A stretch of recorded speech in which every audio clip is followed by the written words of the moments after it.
ಆಯಿತು. ನಮಸ್ಕಾರ. ಇದು ನನ್ನ ಖಾಸಗಿ ಕಾರ್ಯಕ್ರಮ. ನಾನು ಅದಕ್ಕೆ ಅಫಿಷಿಯಲ್ ಆಗಿ ಈ ಪ್ರೋಗ್ರಾಮ್ನ ಇಶ್ಯೂ ಮಾಡಿದೆ. ಇವತ್ತು ಒಂದಿನ ನನಗೆ ಬಿಡುವಿತ್ತು. ಇಲ್ಲಿ ಇದೊಂದು ಭಾಳ ವಿಶೇಷವಾದಂಥ ಪವಿತ್ರವಾದಂಥ ಸ್ಥಳ. ನಮ್ಮ ವೀರ ಗಂಗಾಧರಜ್ಜನ ಐಕ್ಯ ಸ್ಥಳ ಇದು. ಅವರು ಏನು ಮಾನವ ಧರ್ಮಕ್ಕೆ ಜಯವಾಗಲಿ, ಧರ್ಮದಿಂದಲೇ ವಿಶ್ವಕ್ಕೆ ಶಾಂತಿ ಅಂತ ಏನು ಹೇಳಿದ್ದಾರೆ, ಇಡೀ ಪ್ರಪಂಚ ಈ ಮಾನವ ಧರ್ಮದ ಮೇಲೇ ಇವತ್ತು ನಿಂತಿದೆ. ಎಲ್ಲ ಜಾತಿ ಎಲ್ಲ ಧರ್ಮಗಳನ್ನು ಒಟ್ಟಿಗೆ ತೆಗೆದುಕೊಂಡು ಹೋಗುವಂಥ ಕೆಲಸ ನಮ್ಮ ವೀರ ಗಂಗಾಧರಜ್ಜ ಅವರು ಸಾರಿದ್ದಾರೆ. ಇದು ಅವರ ಕೊನೆ ಯಾತ್ರೆಯ ಸ್ಥಳ. ಸೊ ಇವತ್ತು ನಮಗೆ ಎಲ್ಲ ಮಾರ್ಗದರ್ಶನವನ್ನು ಕೊಡ್ತಾ ಇದ್ದಾರೆ. ನಾನು ಅದನ್ನೆಲ್ಲ ಬಿಡಿಸಿ ನಾನು ಮಾತಾಡಲಿಕ್ಕೆ ಹೋಗೋದಿಲ್ಲ. ಯಾವುದೋ ಸಂದರ್ಭ ಬಂದರೆ ನಾವೊಂದು ಪುಸ್ತಕನ ಬರೆದು ಸಮಾಜಕ್ಕೆ ತಿಳಿಸ್ತೀನಿ.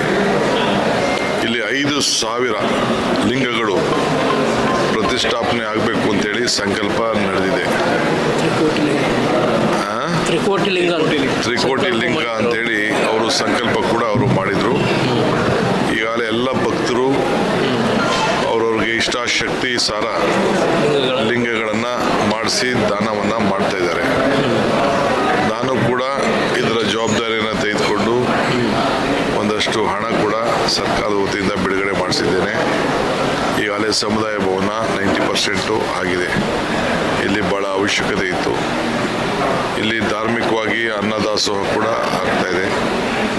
ಇದರಲ್ಲಿರೋಂಥ ಶಕ್ತಿ ಏನು ಅನ್ನೋದು ನಾನು ಬಿಡಿಸಿ ನಿಮ್ಗೆ ಯಾರಿಗೂ ಏನು ಹೇಳಬೇಕಾದ್ದಿಲ್ಲ. ನೀವೆಲ್ಲ ನೋಡ್ತಾ ಇದ್ದೀರಿ, ಮುಂದಕ್ಕೂ ನೋಡ್ತೀರಿ. ಸೊ ಅದಕ್ಕೆ ಭಾಳ ಹಿರಿಯರೆಲ್ಲ ಈಗ ನೋಡಿ ಕೂತಿರೋ ಜಾಗ ಅವತ್ತಿನ ಕಾಲದಲ್ಲಿ 50 ವರ್ಷದ ಹರಿಕೋಡೆಯವರೇ ಕೂಡ ಈ ಜಾಗ ಎಲ್ಲ ಇಲ್ಲೊಂದು 50 ಎಕರೆ ಜಮೀನು ಕೂಡ ಕೊಡಿಸಿ ಇಲ್ಲಿ ದಾನವನ್ನು ಕೂಡ ಮಾಡಿ ಇದಕ್ಕೆ ಒಂದು ದೊಡ್ಡ ರೂಪ ಕೊಡಲಿಕ್ಕೆ ಪ್ರಯತ್ನವನ್ನು ಮಾಡಿದ್ದಾರೆ. ಈಗ ಅದನ್ನೆಲ್ಲ ಮುಂದುವರ್ಸ್ಕೊಂಡು ಹೋಗ್ತಾ ಇದ್ದೀವಿ. ಈಗ ವೀರ ಗಂಗಾಧರವರ ಕುಟುಂಬದ ನಮ್ಮ ಹೀಗೆ ನಡೆದುಕೊಳ್ತಾ ಇರೋಂಥ ಅಜ್ಜ ಅವರು ಕೂಡ ಇದನ್ನು ಕಾಪಾಡಿಕೊಂಡು ಹೋಗ್ತಾ ಇದ್ದಾರೆ. ಇದನ್ನು ಅವರ ಮಾರ್ಗದರ್ಶನದಲ್ಲಿ ಇವತ್ತು ಮಾಡಿಕೊಂಡು ಬರ್ತಾ ಇದ್ದಾರೆ. ಸೊ ಭಕ್ತನಿಗೂ ಭಗವಂತನಿಗೂ ವ್ಯವಹಾರ ಮಾಡೋಂಥ ಸ್ಥಳ ದೇವಾಲಯ.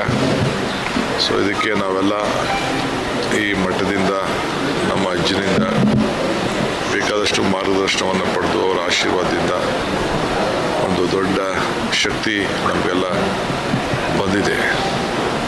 ಅದಕ್ಕೆ ಇವತ್ತು ಬಂದು ಒಂದು ನಮಸ್ಕಾರ ಹೇಳೋಣ ಅಂತೇಳಿ ಬಂದಿದ್ದೆ. ಆಮೇಲೆ ನೀನು ಆಗ್ತಾ ಇದೆ ಅಂತ ನೋಡಬೇಕಾಯ್ತು. ಭಾಳ ದಿನದಿಂದ ಬರಬೇಕು ಅಂತಿದ್ದೆ. ಈ ಮಧ್ಯದಲ್ಲೂ ಕೂಡ ಬಂದು ಈ ಮುಕ್ತಿ ಮಂದಿರಕ್ಕೆ ಬಂದು ಭೇಟಿ ಮಾಡೋಂಥ ಅವಕಾಶ ಖಾಸಗಿಯಾಗಿ ಬಂದಿದ್ದೇನೆ.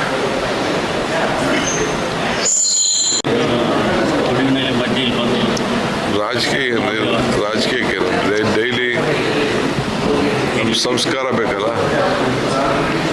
ಧರ್ಮ ಬೇಕಲ್ಲ. ಧರ್ಮ ಯಾರು ಬೇಡ ಅಂತ ಹೇಳ್ತಾರೆ, ಎಲ್ಲರೂ ಅವರು ಧರ್ಮನ ಕಾಪಾಡ್ತಾರೆ. ನಮ್ಮದು ಮಾನವ ಧರ್ಮದ ವಿಚಾರ, ಇದು ಮಾನವೀಯತೆ ವಿಚಾರ.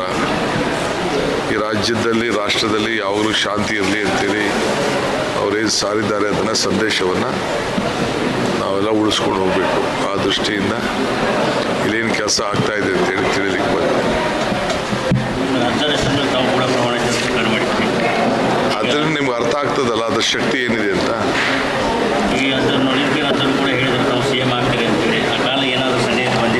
ಕಾಲ